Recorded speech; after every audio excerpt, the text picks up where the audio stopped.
भगवान बाप तो सब आत्माओं से जास्ती सूक्ष्म है,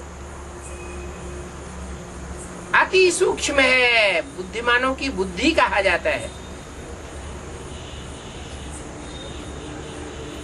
वो जिस तन में प्रवेश करता है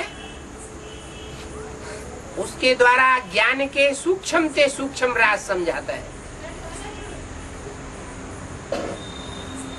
और वो ज्ञान सबकी समझ में आ सकता है।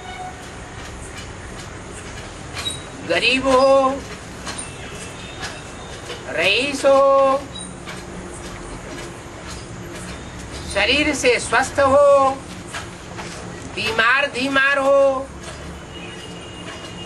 लूला लंगड़ा अंधा कोढ़ी हो, सब कोई भगवान के ज्ञान को समझ सकता है। कोई जाति का बंधन नहीं, कोई धर्म का बंधन नहीं, कोई देश का बंधन नहीं, कोई समाज का बंधन नहीं। कोई भी मनुष्य आत्मा भगवान के ज्ञान को सहज ही समझ सकती है। भगवान के लिए तो गायन ही है मुश्किल को सहज करने वाला,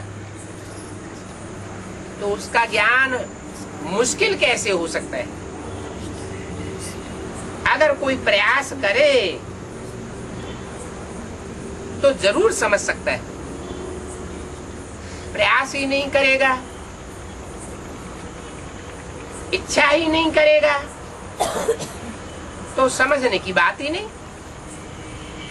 इसलिए भगवान जो ज्ञान देते हैं गीता में, उस गीता के ज्ञान को सहज ज्ञान और सहज राजयोग कहा जाता है।